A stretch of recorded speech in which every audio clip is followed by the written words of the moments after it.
ESPN 94.1 FM and AM 930 present The Drive.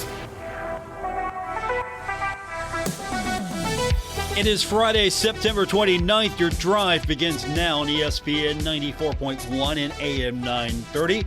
Our text line is open for this hour at 304-396-TALK, 304-396-8255. We're a day away, less than 24 hours to be exact, for Marshall and Old Dominion to kick off. We'll have that game for you right here on ESPN 94.1 and AM 930. As it's homecoming tomorrow, it's been homecoming week all week. You know, they're going to have the parade. They're going to, of course, have a lot of alumni get-togethers, things like that.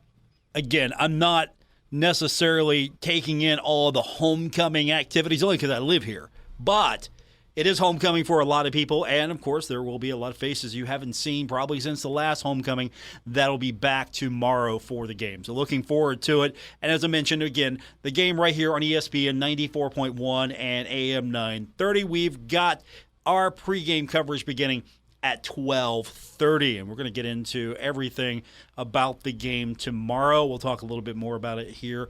We got to start out, though, with what Brett McMurphy put out there, and I'm not surprised by any of this. That's the first thing. That's going to be the first takeaway, is that Coach Huff's name has come up as a candidate for the Michigan State job. That's been something that has been rumored. There hasn't been really anything to substantiate that, but those whispers have been out there. Those rumors have been out there, and Brett McMurphy, of course, who breaks college football news all the time, like it's his job, listing 5 candidates. Charles Huff is one of them.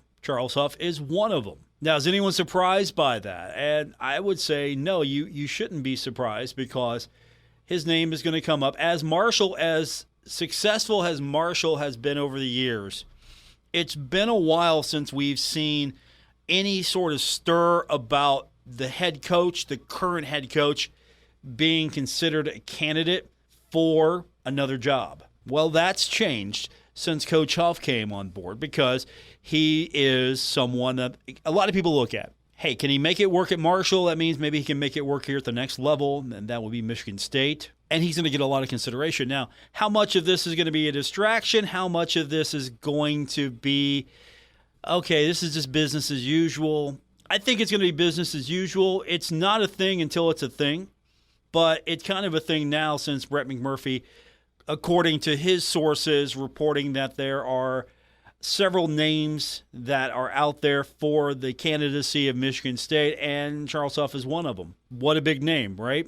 You have Mike Tressel from Wisconsin. You have Pat Narduzzi from Pitt. He's in there.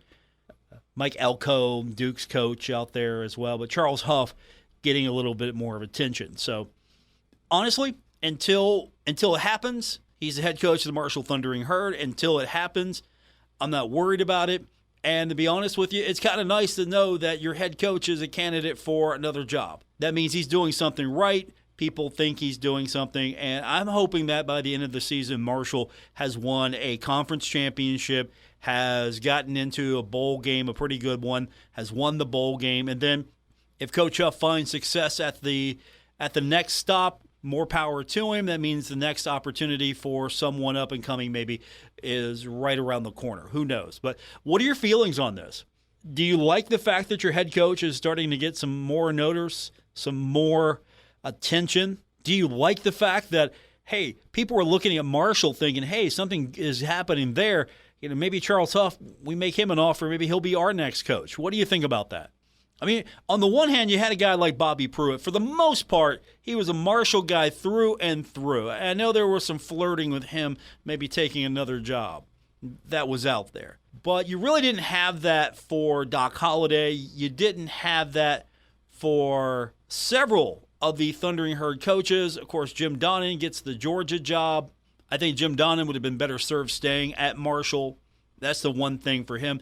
You take the Georgia job, you got to remember, Georgia is bigger than the head coach. That's the thing you got to remember. The job is bigger than the individual. There are jobs where the individual, like Deion Sanders, for example, he's bigger than Colorado right now. He's bigger than the job. The job is elevated because of Deion Sanders. Marshall football, Coach Huff. I don't know. What do you think? Is the job bigger than the man? Is the man bigger than the job? Or is it a nice balance here? I think it's a nice balance, actually. I won't go too far either way on that one. I think it's a nice balance. But Ohio State, I would think Ohio State's bigger than the coach. I would think at Georgia, it's bigger than the coach. There are several places that it's bigger than the coach. But it's a destination job. Michigan State, I would think it's probably bigger than the coach. Who knows? So this is going to be interesting, but I'm kind of curious. What do you think? 304-396-TALK, 304-396-8255. Are you excited that, hey, Marshall's getting some more national attention because Coach Huff is doing some good things here? The Herd's undefeated right now, has an opportunity to continue staying undefeated with a homecoming victory tomorrow over Old Dominion. If that happens, Marshall will also be 1-0 in Sun Belt play, getting set the following week for NC State. So good things could happen for the Thundering Herd. 4-0, that's a great number to be at. 4-0. Looking to make it 5, but you got to get past Old Dominion first, and it's going to be a dogfight. We know how that's going to play out. So looking forward to it tomorrow. And again, if you can't go to the game, I've got you covered because we're going to have it right here on ESPN 94.1 and AM 930. So when we continue, we're going to get you set for the game with our first look at tomorrow's pregame, our kickoff. If you don't usually get a chance to listen to the pregame, I'm going to give you kind of a sneak peek of everything we're going to be talking about tomorrow with our kickoff. So that's coming up. So you get to first listen to it. And we're going to talk a little high school football as well. It is a high school football night across the tri-state. We'll talk to Woody Woodrum about the Huntington Highlanders matchup tonight at Riverside. Later on, we're going to talk to Dickie Martin. He's going to tell us about Ashland taking on Rowan County. The Vikings, the opponent for the Tomcats tonight. So we're going to get into all of that. Take a look at what your high school football Friday looks like across the radio dial. And, of course, we'll kind of keep an eye on what's happening on Saturdays as well. So we've got a full plate to get into. We'll do that when we continue. And, of course, the best thing for the show is you. You gotta do your part. Text line 304-396-TALK, 304-396-8255. More coming up on this edition of The Drive, ESPN 94.1 and AM 930. This is The Drive with Paul Swann on ESPN 94.1 FM and AM 930. We continue on with this Friday edition of The Drive on ESPN 94.1 and AM 930. I'm your host, Paul Swann. Our text line is 304-396-TALK, 304-396-8255. That's the number to be a part of today's edition of the show. Saturday, Marshall faces off against Old Dominion. It's time for the kickoff. Ladies and gentlemen, will you take your seats, please? Here we go. There's the kickoff.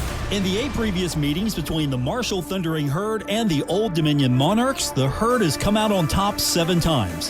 However, Thundering Herd head coach Charles Huff would call that rat poison. Despite dominating the series, this is going to be a battle at Jones C. Edwards Stadium. Obviously, a lot of history with ODU, relationship-wise, with the head coach, Ricky Ronning. He and I work together. A lot of respect for what he's doing there with their program. We talked in the Sun Belt Media Conference. This game is always a battle. 2 really good teams. 2 years ago, they came up here and it went into overtime. And then up there last year, it was a dogfight, 12-0 score. So expecting another competitive environment, expecting another competitive challenge. Last year, despite winning the game, Marshall was only able to score 12 points in a shutout win over the Monarchs, a fact that Marshall offensive lineman Logan Osborne hasn't forgotten. Yeah, we were talking about as an offense, like offensively, we've kind of struggled the past 2 years against ODU. Our defense has done their job, and they kind of challenged us for us to do our job. Last year, we had 4 field goals. The year before that, we didn't have a touchdown until like a Hail Mary pass to send to overtime. So, offensively, we got to play better. and that's kind of the challenge for us this week. The challenge for the Thundering Herd will always be moving the ball, but the defense will face a new challenge this year from the Monarchs offense, led by 3 new assistant coaches and 2 quarterbacks. They've changed a little bit. They've changed offensive schemes and what they're doing. They can score points in bunches now. They stress you a lot schematically with their spacing of what they do, and they've got a quarterback who fully understands the system and where the ball should be going, so it comes out quick. Grant Wilson leads the way at quarterback for Old Dominion. He's a transfer from Fordham, but he was pulled early in last week's 10-9 victory over Texas A&M Commerce in favor of backup quarterback Jack Shields, who entered the game in the second quarter, and he went 14 of 20 for 258 yards and a touchdown. It was the first time in Shields' career that he attempted a pass, but Marshall defensive back J.J. Roberts thinks Wilson will be the starter on Saturday. They used 2 different quarterbacks, but I expect them to go back to the one that's been playing just because I think he just had a bad first half. They just wanted to sit him so he didn't lose any more of his confidence. But definitely their skill, and they have a weird offensive scheme going on, but we have a good game plan for them. Old Dominion comes into the contest 2-2 with wins over FCS Texas A&M Commerce and Sun Belt League mate Louisiana, but 2 tough losses against Virginia Tech 37-17 and Wake Forest 27-24. Take those scores away, and Marshall coach Charles Huff sees a team that plays explosive football. Offensively, they're explosive. Again, if you don't look at the score, you would think that they've scored 80 points because they're throwing the ball down the field. The ball is getting caught in space. There's explosive plays. Obviously there are some areas where they'd probably like to have 1 or 2 of the plays back, but you look at what they did to a Power 5 school a couple weeks ago, and if you don't look at the score in the back and the forth, you just watch the offensive side of things, they move the ball, pretty efficiently on Wake Forest, explosively. They're a little bit more big chunks fast. And when that happens, you're never out of a game. Huff anticipates his defense being stressed all day by that explosive potential. It's going to stress us a little bit defensively just because it's new. And they've got a quarterback and a group of wide receivers who understand it. We're not getting them in week 1 where they're just coming out of camp and they're kind of testing some things out. We're getting them third of the way through the season. So they're able to work out some kinks. They're able to put some guys in some places to do what they do well. On the defensive side of the ball, throw out last year's game film. The scheme on that side of the ball has also changed for the Monarchs. Defensively, they've changed. Scheme-wise, similar personnel, but scheme-wise, they've changed. They really force you to be sound in your blocking because of their joker defense or the 3 safety defense that they're running. And then obviously they have a phenomenal player at Mike linebacker who kind of leads their team not only with production but energy and the right mentality. The defense is led by All-American junior linebacker Jason Henderson. In last week's game alone, Henderson recorded a game-high 17 tackles, including 3 for loss and 1.5 sacks in the win over A&M Commerce. Henderson leads the country with 15 tackles per game and is second in the country with 60 total tackles. In describing Henderson, Coach Huff says he might be looking at Marshall defensive lineman Owen Porter. If I just close my eyes, I would say he's Owen Porter playing Mike linebacker, just to kind of have that intensity that, plays every play with his hair on fire. If you drew up a football player, on paper, that's what he would look like. A guy that plays with unbelievable effort. Has a really good nose for the ball, does some things that you can tell a veteran linebacker does. He's supposed to, by the defensive scheme, have the A-gap over the top, but because he knows the plays and he knows the flow, he can kind of backdoor some stuff and still get himself in position. We've got to do a good job. We've got to have a good plan for him. We talk about guys who can drastically affect the football game. He's one of those guys. So we've got to have a good plan for him and understand that he's going to win some. It's not going to be where you can, quote unquote, take him out of the game. But what we've got to do is find a way to minimize the amount of times he's able to win. Owen Porter might come to mind when describing Henderson, but Logan Osborne has a more descriptive term. He's a psycho. He's a really good player. Their whole defense is catered around him to make plays. He's physical. He's tough. He flies downhill, and he's not afraid to sacrifice his body to make a tackle. He's a typical, just stud linebacker. For Marshall linebacker Eli Neal, he always wants to outplay the other team's defense, including Henderson. He's definitely the main focus over there at ODU. Definitely love to watch the way he plays. They had a DB, I believe, that returned a touchdown, 2 touchdowns. One was an interception, one was a fumble. So they got guys that can make spark plays on the other end. And I mean, like you said, each and every week our goal is to outplay the other team's defense. More on our preview tomorrow starting at 12:30 on West Virginia and Appalachian Laborers District Council College Football today, presented by LIUNA, your workforce solution, WVLDC.org. More coming up on this edition of The Drive, ESPN 94.1 and AM 930. This is The Drive with Paul Swann on ESPN 94.1 FM and AM 930. Welcome back to our Friday edition of The Drive here on ESPN 94.1 and AM 930. I'm your host, Paul Swann. Our text line is open, 304-396-TALK, 304-396-8255. Busy night in high school football. South Charleston's going to be at Spring Valley. We've got that game on our sister station, 92.7 and 98.5 The Planet. Also, we have got coming up tonight, Capital Midland Knights. They will play host to Capital, and that's going to be 7 o'clock on our sister station, 97.9 The River. And we'll hear from Dickie Martin here shortly. Ashland will play host to Rowan County coming up tonight. You can listen to that game on our sister station, Cat Sports 93.3 and 1340. So I'm looking forward to a lot, honestly. We got a lot of high school football happening across the tri-state coming up. And the transfer portal issue is not going away. It's not going away because of the fact that what was supposed to be a good thing, it's gotten manipulated a little bit. To be fair, it's gotten manipulated a lot because of the problem with some schools don't have that many people to begin with. Honestly, a lot of people just don't. A lot of schools don't have that many people to begin with as far as a student body. And so you might be a Class AAA school in attendance, but you might not have really, honestly, you might not have the students that come out. That's something that you really need to keep an eye on as far as, you know, if this is going to continue, what's going to happen? If this is going to continue, what's going to happen here? You know, are we going to see certain schools continue to thrive, and are we going to see certain schools continue to maybe trail off a little bit? I don't know what the answer may be, but we've got one game tonight where Huntington High honestly has been better than most of the opponents it's faced for the last few years, and the transfer portal really hasn't been an issue.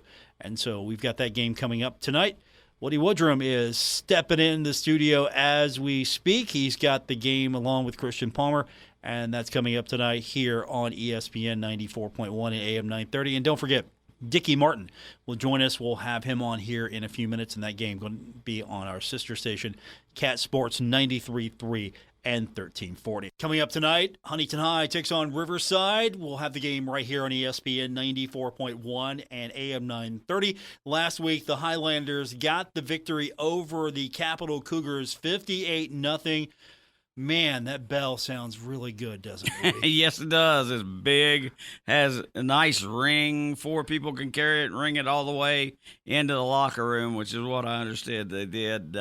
Huntington has now won 5 in a row, I believe, against Capital, and they have evened up a series that was very much in Capital's favor from the early days. But, you know, the Kanawha Valley's got a problem, and they're losing student athletes, more transferred there than any other county. And while some of them went to schools within the county, many of them left the county and went to play other places. So I don't know how they can fix that. And that's maybe what we're looking at again, because Mark Mason, the Capital coach, agreed to go to 6-minute quarters and a running clock in the fourth quarter. And that got it over quick, but Huntington's number 2 quarterback threw a touchdown pass on like 3rd and 25. Yeah, you can't tell these kids not to score. You have to put them in there.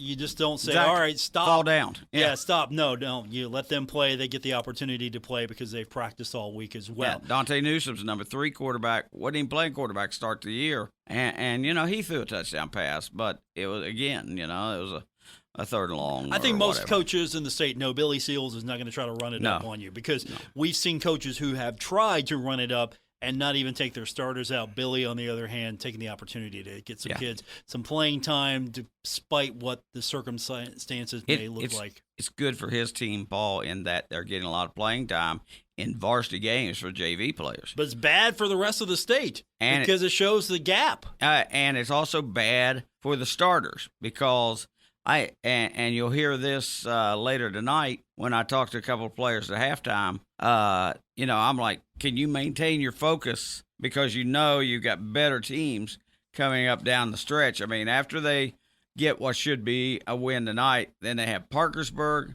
Midland at home. They go to St. Albans, which will be another blowover. But Hurricane comes in, so you've got Midland and Hurricane coming to Huntington, plus a trip to a really good Parkersburg team. And if you can keep your focus against teams that are a combined 13-2, then you could be the number 1 team in the state going into the playoffs. But you've definitely got to refocus after you maybe don't play more than a quarter or 2 at best. And that's coming again against Riverside. The opponent tonight is going to mention Riverside tonight. We'll have the game here on ESPN 94.1 and AM 930. So are we expecting more of the same? We can't overstress enough that, there is, a real problem in the state of West Virginia as far as kids transferring from schools to schools.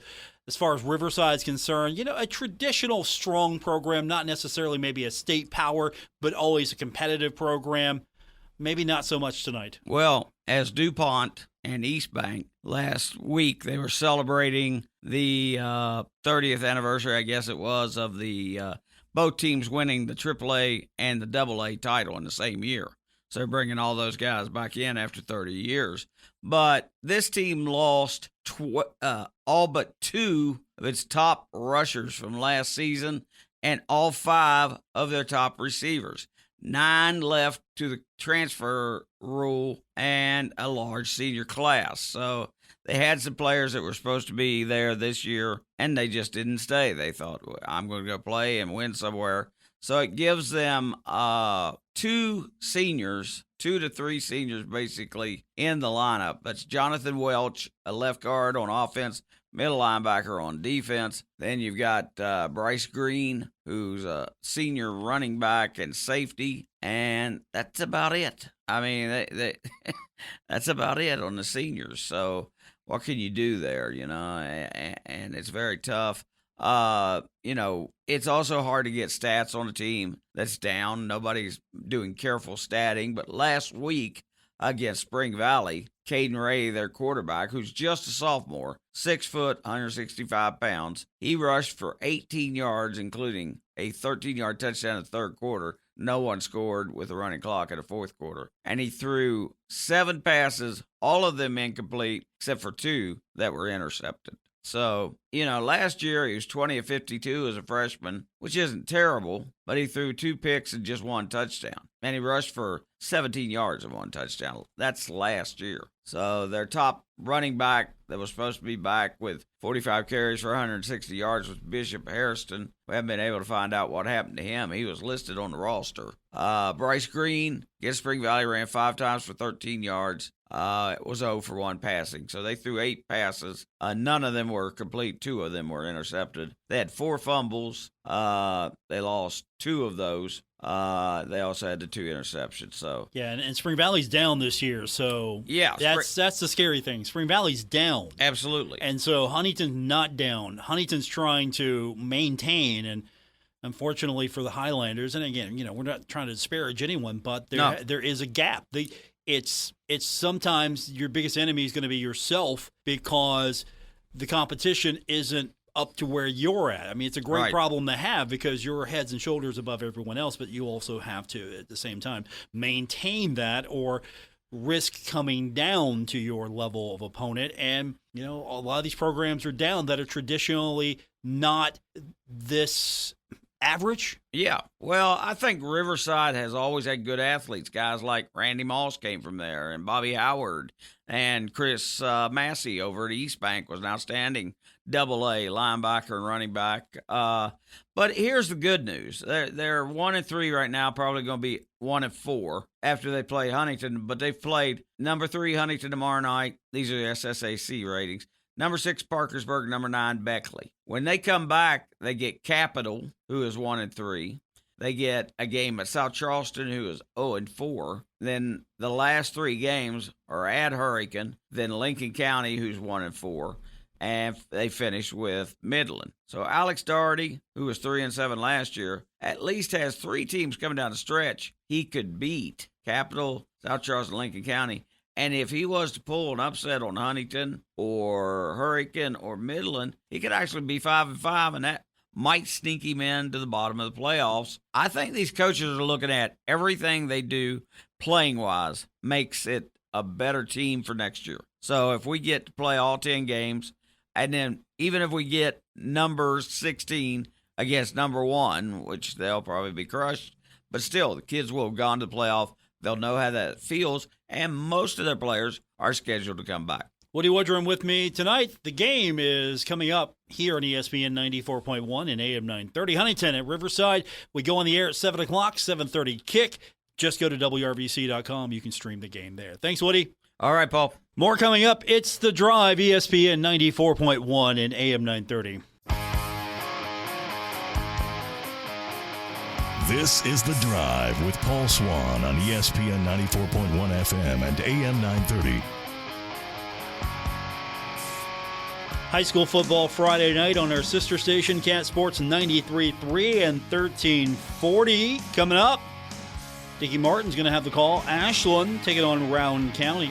I'm your host, Paul Swann, here on ESPN 94.1 and AM 930. And I get to talk to Dickie Martin. He's joining us now on the phone for a quick preview of tonight's action. Tomcats are 6-0. Rowan County's 1-4. Why should I listen to you tonight, Dickie? Why should I tune in to hear you? Because you want to hear me, number one. Okay, that's fair. And you do want to pick up the scores every now and then. I'll have a few funny things to say. A few funny things. Okay, I like that. But it will be. I'm expecting on paper. It looks like the blowout. It looks like a blowout, but Rowan County. That's why they play them. Yeah, Rowan County's not exactly going to show up and say, "All right, yeah, go ahead and score." They've been pretty competitive. I mean, you look at some of your matchups, and they've been okay. I mean, look, I've seen some blowouts. Really. I've seen blowouts this year. Their scores aren't gigantic blowouts, so those are competitive. In this day and age. Yes, but they haven't played the competition that Ashland has. That's number one. Number two, they've never beaten Ashland. Never, ever. So you just jinxed it tonight. Well, if that's what it takes, I'll never believe it, but that's okay. Why such a gap? As Coach Huff says, why do they need to close the gap so much? What's Rowan County what's the deficit there? Their football program is, they really haven't had much of a football program, to be honest with you. Their coach is a pretty good guy, pretty good coach. They just don't get many players out to play football, number one, and they don't have a lot of football talent. So it's just the way it is. By chance, if they were to muster a fight tonight, what do you expect? What do you expect? Let's just go ahead and be honest. If they were able to put up a fight tonight, where do you see their strength? Let's be fair. They run the wing tee, the old-fashioned wing tee, which they don't throw. Obviously, they don't throw it much. They run the old wing tee. So if Ashland puts a lot of guys in the box to stop that, then maybe they could throw a pass or two. But so let me ask you this. I'll be honest with you. I mean, if Ashland ain't up by 2 or 3 touchdowns at the end of the first quarter, I'll be a little disappointed. So how does Ashland avoid complacency? You're supposed to beat Rowan County. Yeah. Well, because I asked the coach the same thing. These kids this year are really, really focused on what they need to get done, and they get it done in a hurry. Like last week, we jumped on Green up 20-0, and it was, they knew what they had to do. Go out there, jump on them, beat them in the ground for the first quarter, and that'll be it. And that's what happened. So Dickie Martin will have the game tonight. You can tune in to him for all of his funny stories on Cat Sports 93.3. We'll have a few funny things to say. It'll be good. Yeah, sometimes you have funny things to say and they're not even planned. That's very true. So that's the adventure. Tuning in to hear what Dickie has to say. You can do that tonight on our sister station, Cat Sports 93.3, 1340. 7 o'clock airs. We'll be there. 7:30 kick. It's the Tomcats at home against Rowan County. And then you got Boyd County on the road. Then you have Open. Then Johnson Central on the road. And then you finish it up at least the regular season against Simon Kenton. So, smooth sailing ahead for the Tomcats. That's what we're going to do. We got Boyd County, big rival next week on the road, district game. So, competition will get better. And then the following week, Johnson Central, who is, it's between us and them who's going to win this district. So that's what we're going to find out. All right, tune in tonight. It's real simple. Cat Sports 93.3 and 1340. Dickie will be there for all of the action as the Tomcats are. If they're not blowing out Rowan County by the end of the first quarter, Dickie's going to be very upset, and then you get to hear him. I will not be a happy camper. Come on, do you really want to see a blowout? Yes. Okay. I knew the answer I was going to get when I asked that. What? You don't want to see a competitive game. You don't want to see. I want the running clock as early as we can get it, and that'll be it. You know what I'm saying? Okay, refresh everyone. The running clock begins when? 36-point difference. Okay, it's not a period. It's not a quarter issue. It's a point. Nope. Yep, 36-point difference, and it's running clock time. If say Rowan made a comeback, will they stop the clock, or is it? Nope. Okay. Nope. Running clock. Running clock. All right. Hope you get your wish. Running clock. Okay. Thank you so much. I'll talk to you sooner than next week, but I'll talk to you soon. You got it. That's Dickie Martin. He's hoping for the running clock tonight. What a way to end the show. What a show. What a way to end it. That's going to do it. Tomorrow, back at it. 12:30, Jones C. Edwards Stadium. College football today. I'll be there kicking things off for you as we get set for Marshall and Old Dominion. So back at it tomorrow, 12:30. Until then, have a great night, everyone.